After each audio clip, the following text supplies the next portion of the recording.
최근 글로벌 방산 시장에서 기분 좋은 소식이 들려왔습니다. 사우디아라비아가 차세대 전투기 도입 사업에서 중국의 제-35 스텔스 전투기 구매 제안을 아주 대차게 거절했다는 뉴스가 전해졌는데요. 이 사업에 참여한 여러 후보 기종 중 유독 한국산 KF-21에만 큰 관심을 보였다는 소식이 전해서 화제가 되고 있습니다. 한국산 전투기들은 사우디아라비아, UAE, 쿠웨이트 등 아랍권 지역에서 400대 이상의 잠재 수출 가능성을 띠며 주목받고 있는데요.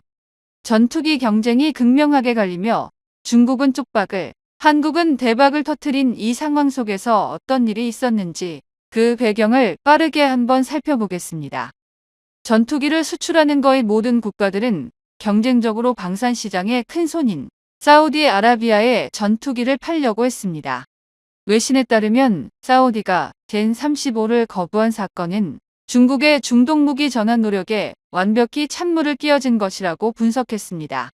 중국은 젠-35를 미국의 F-35 지배력에 도전할 게임 체인저로 등장시키며 올해 초 아부다비 국제 방산 전시회 아덱스를 비롯한 중동 방산 전시회에서 5세대 스텔스 젠-35를 대대적으로 홍보했는데요. 하지만 이런 노력에도 사우디는 중국이 자랑하는 전략 자산을 가차없이 내팽겨쳤습니다.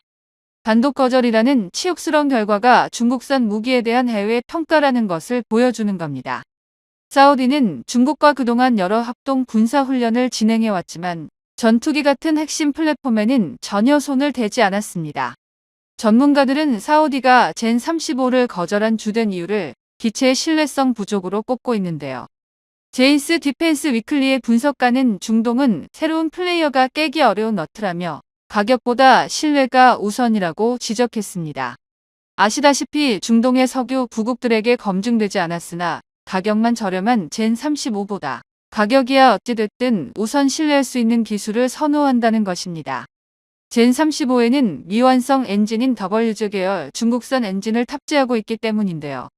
한편 사우디는 한국카이와의 고위급 실무 회의를 진행하면서 KF-21 도입 관련 비공식 프리젠테이션을 진행해 화제가 되기도 하였는데 당시 외신들은 KF-21이 사우디의 차세대 전투기 도입 사업에 최우선 후보로 선정되었다는 보도를 읽기도 하였습니다.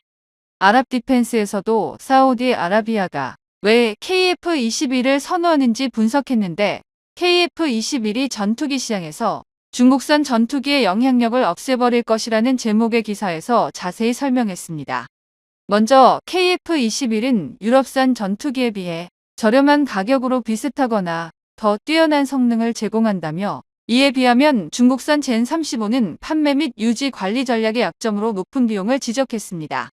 그동안 중국산 전투기들은 고품질이고 정교한 제품으로 F-35를 잡는 데에 마케팅되어 왔다고 했습니다. 첨단 레이더 기술, 전자전 시스템 등 많은 기능이 있다고는 했지만 이 역시 모두 다 검증되지는 않았다는 게 가장 큰 단점인데요. 그러면서 중국이 구입한 중국산 훈련기에 대해 언급했습니다. 중국은 2023년 UAE에 L-15 초음속 훈련기를 수출하면서 사상 첫 아랍권 항공시장을 개척해 큰 자신감을 얻었습니다. 당시 중국 일본은 L-15를 세계 최고 수준 훈련기라 자축하며 T-50과의 경쟁 승리로 젠-35 역시 한국의 KF-21을 제치고 수주를 따낼 것이라고 장담했었습니다. UAE는 2005년 도입한 80대의 F-16EF 중 복저형 F-16F 25대로는 훈련사 양성의 한계를 느꼈습니다. 자국에 보유한 베호크, 레오나르도 MB339 같은 노후화된 아음속 훈련기, 역시 F-16 기종 전환에 어려움이 있었기 때문입니다. 이에 초음속 훈련기인 중국산 L-15를 선택했지만 당초 48대 도입 계획이 12대로 축소되고 그마저도 공중 고개 팀용으로 전락해버렸는데요. UAE가 이런 결정을 내린 이유는 중국산 기체의 고질적 문제 때문입니다. 결국 UAE는 방산전시회 아덱스 2025에서 충격적인 고백을 했습니다. UAE가 구입한 중국산 L-15 12대가 UAE 공군에 실 요구사항을 충족하지 못해 T-50, FA-50 36대 도입을 재추진 중이라고 밝혔는데요. 돈이 많이 있으니 전투기를 잘못 구매하더라도 다시 구매할 것이라며 통 큰 결정을 한 것입니다. UAE는 막상 중국산 훈련기라는 허접한 물건이 아니라 진짜 제대로 된 훈련기가 이제 필요하다는 것인데요. 사실 L-15와 FA-50은 재원상 큰 스펙 차가 없습니다. 그러나 중국의 재원은 그저 상상의 영역이라고 볼 수 있습니다. 실제로 L-15는 잦은 결함으로 인한 기체 오작동 및 짧은 유지 보수 주기, 심지어 추락사고까지 발생하고 있는 상황입니다. 특히 중국산 전투기 제조 현장을 보면 최첨단 항공기 제조국인 우리 한국과 극명하게 대조되는데요. 정류 덮개와 피복지 같은 부품의 평탄화를 놀랍게도 나무 망치로 두드려 수작업을 하고 있는 것입니다. 중국 관영 매체에서 공개한 L-15 제조사인 홍두 항공의 제조시설은 누가 봐도 그냥 일반 공장처럼 보였는 겁니다. 심지어 최신 공장이라며 자랑하는 모습은 팀키를 하는 것과 같다고 볼 수 있습니다. 이런 방식은 2차 세계대전 시기 항공기 제조에서나 사용되던 부시 대적 과정인데 현대 항공산업에서는 극히 드물며 품질 관리와 대량 생산에 굉장히 비효율적입니다. 이는 비용 절감을 위해 첨단 장비 투자를 최소화하여 중국의 값싼 노동력을 이용하고 있는 것인데요.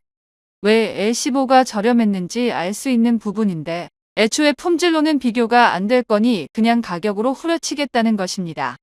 반면 카이의 첨단 제조시설에서는 CNC 기계, 레이저, 로봇 자동화, 마이크론 단위 종밀도, 복합 재료 및 금속 자동 성형과 같은 첨단 장비들로 제작되어지고 특히 파스라는 자동 동체 결합 시스템을 세계에서 두 번째로 개발하여 T-50 계열 항공기부터 적용하고 있습니다. 현재는 3세대 파스로 KF-21 제작에도 사용되어지고 있습니다. 파스를 통해 가상 3차원 공간의 좌표를 설정, 전후방 동체 결합을 컴퓨터가 확인하는데 여기서 오차율은 불과 1000분의 1인치로 머리카락보다 더 얇은 수치입니다. 왜 T-50 계열 항공기의 가동률이 90%를 넘고 현재 KF-21이 1300회의 비행시험 중 단 한 번의 결함도 발생하지 않았는지를 알 수 있는 부분인데요. 사우디 빈살만 왕세자가 카이 공장을 방문할 당시 이 시설을 그대로 사우디로 옮기고 싶다고 감탄할 만합니다. 이런 한국과 중국의 기술력 차이로 인해 사우디와 UAE 등 아랍권에서 KF-21과 FA-50의 수주 가능성을 높이고 있는데요. 아랍권 군사 전문가는 한국산 전투기는 신뢰성과 우수성, 정치적 유연성을 갖춰 아랍권 국가에게 최고의 선택이라고 분석했습니다.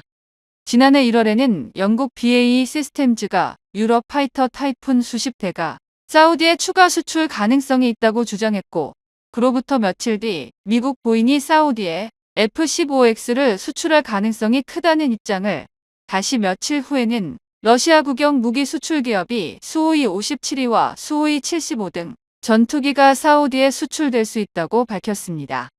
최근에는 튀르키예가 자사의 5세대 전투기 개발 사업인 TFX 칸 프로그램에 사우디가 참여해 공동개발 생산 형식으로 100여 대가 수출될 것이라는 입장을 내기도 했습니다.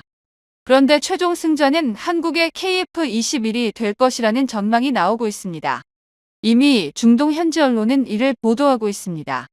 한국산 KF-21은 높은 성능을 갖춘 것은 물론 빈살만 왕세자가 추구하는 무기 국산화 원칙에도 부합하는 대안으로 사우디는 GCAP 등 6세대 전투기 개발에 대응할 수 있는 대형 글로벌 전투기 개발 사업으로 KF-21을 한국과 함께 발전시킬 계획까지 세웠다고 했습니다. 사우디의 신형 전투기 수요는 수백 대에 달르는데 사우디는 전투기 구매에서 항상 과감한 풀옵션 웃돈 구매를 해왔습니다. 이 때문에 KF-21의 수출 계약이 성사되면 그 규모는 300억에서 400억 달러, 한화로 약 43조 2,700억 원에서 57조 7천억 원을 가볍게 넘길 것으로 예상하고 있습니다.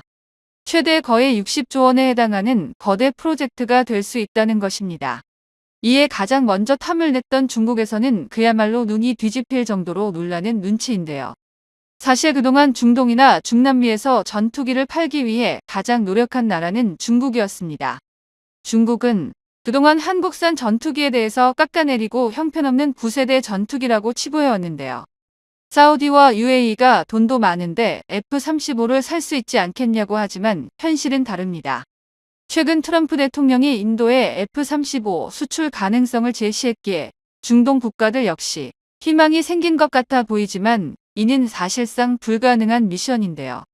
트럼프는 대중국 억제를 위해 인도를 활용하지만 중동엔 친이스라엘 정책만을 고수하기 때문입니다. 미국은 이스라엘의 지역 군사 우위를 법으로 보장하는데 특히 트럼프는 이스라엘을 누구도 비교할 수 없는 최우선 동맹으로 여깁니다. 특히 최근 F-35 캐스위치 논란에서도 유일하게 이스라엘만큼은 예외인데요.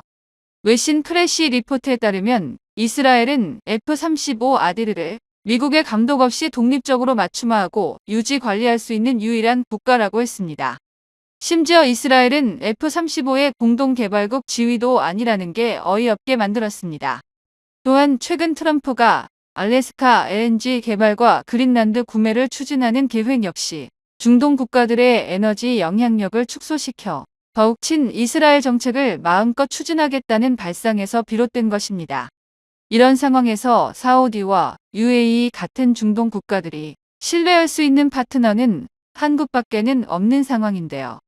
특히나 이들 국가에서 운용되는 주력 전투기인 F-16은 한국산 전투기인 FA-50 그리고 KF-21과 매우 뛰어난 호환성을 지니고 있는 것도 중요한 포인트 중 하나입니다. 일반적으로 전투기 수명을 40년으로 봤을 때 2000년대 초반 도입한 미국산 전투기들의 후속 기체들을 고려할 수밖에 없는데요. 유럽산 나파, 유로파이터를 도입하자니 현재 운영 중인 F-15, 16과 큰 차이가 없고 구설계로 인한 5세대 개량이 불가능하며 중국산 기체는 성능적으로 신뢰할 수가 없고 상호 호환 및 기체 통일성도 뒤떨어집니다.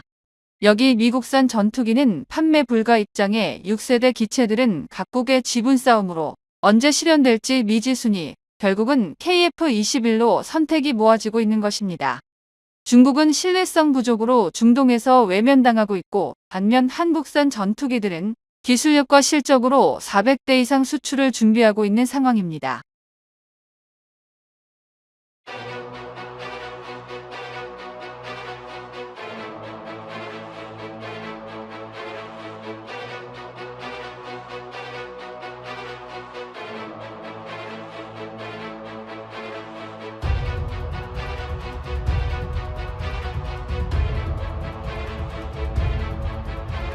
2025년 새해가 밝아오자 중국 국영 언론 매체들이 자신들의 강력한 군사력을 자랑하기 바쁩니다. 이에 중국 인민들은 자국군을 찬양하며 사랑하는 조국 중국이 외세의 침략으로부터 우리들을 보호해주세요. 이제 강력한 중국이 세상의 중심이 되어주세요 등 맹목적인 세뇌에 가까운 댓글만 보더라도 중국 인민들의 착각이 선을 넘고 있는데요. 정작 동북아시아와 동남아시아에서 발생하는 대다수의 분쟁이 중국 때문이라는 점을 생각하면 어이가 없는 상황입니다. 그리고 이러한 중국군의 군사력 과시는 대한민국의 안보를 심각하게 위협하고 있습니다. 중국이 편재한 5개의 전구 중 북부 전구는 철저하게 한반도에 대한 작전을 염두에 두고 창설된 부대이기 때문에 앞으로 대한민국의 통일 과정에서 한국군을 크게 위협할 수 있는데요. 한국은 이미 70여 년 전에 중국의 인해 전술로 인해 북진 통일을 눈앞에서 놓친 안타까운 역사를 가지고 있습니다. 그리고 북한의 도발로 인해 또다시 한반도에서 군사 충돌이 발생하면 이러한 전례가 다시 발생하지 말라는 법도 없어 철저한 대비가 필요한데요. 하지만 이제 상황을 달라졌습니다. 한국은 과거와 달리 전 세계에서도 손꼽히는 강력한 군사력을 보유하고 있으며 중국이 아무리 군사력 선전에 열을 올리더라도 이제는 우리 대한민국이 충분히 제압할 수 있기 때문입니다. 오늘은 한국을 위협하는 중국의 육군 전력과 함께 대한민국과 비교해보겠습니다. 중국은 자신들의 군을 5개의 전구로 나뉘어 각각 북부와 동부, 남부와 서부, 중부 전구로 편제하고 있습니다. 그 중에서도 북부 전구는 이른바 동북 삼성이라 불리는 지인성, 랴오닝성, 헤이롱장성 등을 관할하고 있으며 이들의 주요 작전 목표 중 하나는 바로 한반도입니다. 대한민국 육군교육사령부에서도 노후화된 무기와 고급 체계를 보유한 북한군보다도 북부 전구가 한국에 더 큰 위협이 된다는 분석을 내놓기도 했는데요. 특히 북부 전구의 육군은 제78집단군, 제79집단군, 제80집단군 등을 보유하고 있습니다. 게다가 북부 전구는 군사력 2위에 러시아를 비롯해 군사력 5위에 한국 등과 가까운 곳에 위치하고 있기 때문에 중국군 내에서도 다른 전구보다 그 위상이 높은 부대입니다. 또한 주요 전력으로는 99식 전차와 96식 전차를 각각 400대, 700대 이상 보유하고 있으며 60여 대의 42식 장갑차와 620여 대의 86식 장갑차가 전차를 지원하는데요. 여기에 더해 추가로 860대 이상의 장갑차와 700문 이상의 포병 부대까지 동원할 수 있어 상당히 막강한 전력을 보유하고 있습니다. 그렇다면 한반도에서 전쟁이 발발 시 북부 전구가 남하한다면 우리 대한민국에게 어느 정도의 위협이 될 수 있을지 궁금한데요. 두 나라 간 주요 전력과 무기 체계의 비교를 통해 북부 전구와 한국의 군사력을 자세히 살펴볼 수 있습니다. 먼저 지상전의 꽃이라 할 수 있는 전차부터 비교하면 중국의 북부 전구는 한국이 보유한 전차 전력의 60%에도 미치지 못합니다. 중국이 보유한 주력 전차 중 3.5세대로 분류할 수 있는 최신 전차는 99식 전차 중에서도 성능이 개량된 99A식 뿐이며 96식 전차만 하더라도 3세대에 불과합니다. 반면 한국은 이미 K2 전차와 K1A2 등을 통해 다량의 3.5세대의 전차를 보유하고 있으며 3세대로 분류되는 K1 전차도 3.5세대로 평가받는 K1E1으로 개량을 진행하고 있어 사실상 거의 모든 주력 전차를 3.5세대로 채운 상태입니다. K1 전차의 K1E1 개량은 2026년에 완료될 예정이기 때문에 성능 개량 작업은 이미 마무리 단계에 접어들었으며 기껏해야 400대 이상의 99식 전차가 가장 강력한 전력인 중국의 북부 전구가 한국의 전차를 상대하는 것은 자살 행위인데요. 특히 중국 전차는 화력 측면에서 한국보다 성능 열세가 두드러집니다.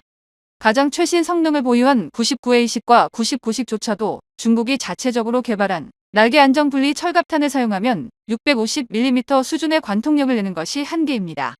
이 정도의 관통력은 800mm 내외의 방어력을 가진 K2 전차는 물론이고 자유진영의 주력 3세대, 3.5세대 전차를 상대로는 전혀 힘을 낼 수 없는 수준인데요. 전차의 임무는 적 전차와 보병을 제압하고 적의 방어선을 돌파하는 것이 일순위임도 불구하고 중국산 전차들의 주포 화력은 상당히 빈약한 수준입니다.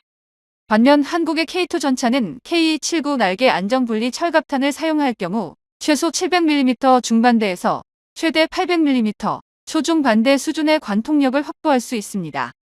게다가 K1A2 역시 700mm 수준의 관통력을 낼 수 있어 중국 전차보다 화력 측면에서 우수한데요. 중국의 99식 계열 전차들이 공산당의 뻥 스펙을 빼고 나면 실질적으로 600mm 정도의 방어력을 지니고 있다는 것을 고려할 수 있습니다.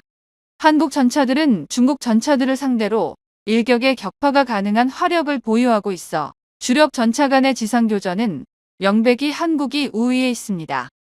또한 최신 주력 전차 이외에 나머지 전차 간의 교전에서도 한국은 중국의 북부 전구를 상대로 한층 더 강력한 전력을 자랑합니다. K1 계열 중 가장 약한 화력의 105mm 주포를 탑재한 K1E1조차도 K274의 날개 안정분리 철갑탄을 사용하면 600mm급 관통력을 얻을 수 있는데요. 이 정도의 화력이면 400mm급 방어력을 보유한 중국의 96식 전차는 모조리 정면에서 격파가 가능합니다. 성능 개량을 앞둔 K1 전차까지 모두 합하면 한국은 약 1000대 수준의 K1E1을 운용할 수 있는데요.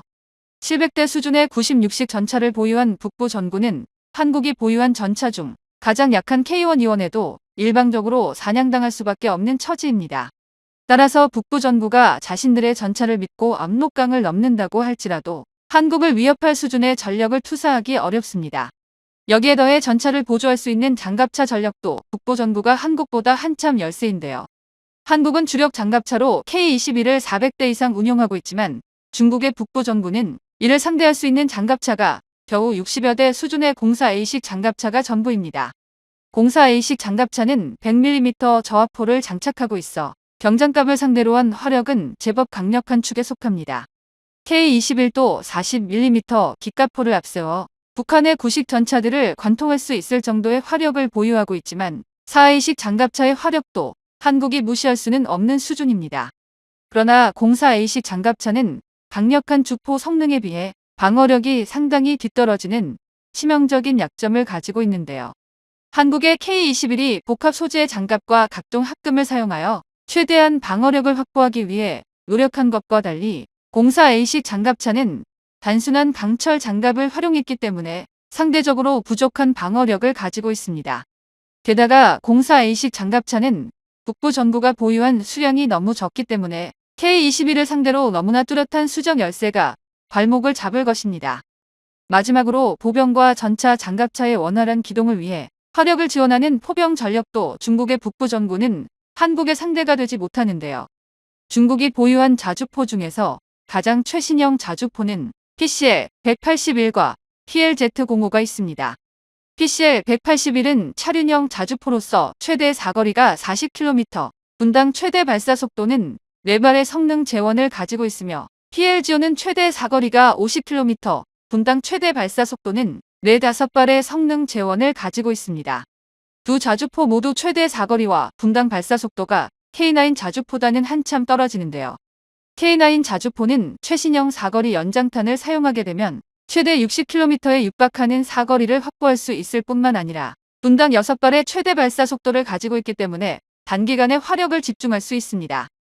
현대 포병 전술의 핵심이 단시간에 화력을 집중한 다음 신속하게 진지를 변환하는 슛은 스콧이라는 점을 고려할 때 긴 사거리와 우수한 최대 발사 속도는 그만큼 포병 전력의 차이를 불러옵니다. 또한 최대 50km 수준에 불과한 중국산 자주포들은 대한민국 포병이 보유한 대포병 레이더 천경투에 의해 모조리 위치가 발각될 수밖에 없는데요. 한국이 개발한 대포병 레이더 천경투는 최대 탐지 거리가 70km에 달하기 때문에 중국의 자주포들이 절대로 벗어날 수 없으며 K9 자주포에 급속 사격 임무가 하달되면 15초에 3발의 포탄을 사격할 수 있어 언제든 신속한 반격 작전이 가능합니다. 따라서 중국이 700문에 불과한 자주포 전력을 믿고 전차와 장갑차에 대한 화력 지원을 시도한다면 한국은 곧바로 대화력전을 시도하여 북부전구 예하 포병 부대를 가루로 만들어버릴 것입니다. 게다가 한국에는 K9 자주포만 있는 것이 아닌데요. K55A1 자주포조차 최대 사거리는 32km로 중국보다 짧을지 몰라도 분당 발사 속도는 4발로 동급 수준을 자랑합니다. 또한 한국이 보유하고 있는 K55A1의 보유 수량은 1200문 수준으로 북부 전구가 보유한 자주포보다 1.7배 이상 많은 수준이기 때문에 북부 전구가 아무리 발버둥쳐도 한국의 포병 전력을 이길 방법은 없습니다. 이처럼 북부 전구 예하에 배속된 중국 육군이 보유한 전차와 장갑차, 자주포 전력은 한국보다 질적 측면과 양적 측면에서 모두 열세인 상황입니다.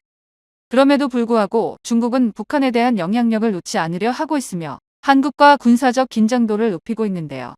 하지만 시진핑과 중국군이 북부 전구를 남하하여 한반도를 장악할 수 있다는 착각에서 벗어나지 못한다면 오히려 40만 명에 육박하는 북부 전구가 그대로 괴멸당하는 참상을 겪게 될 것입니다. 지금 이 시각에도 한국은 제7기동 군단을 필두로 수도군단 1군단 등 6개의 군단 병력이 언제든 북진 통일을 이루기 위해 만반의 준비를 다하고 있습니다.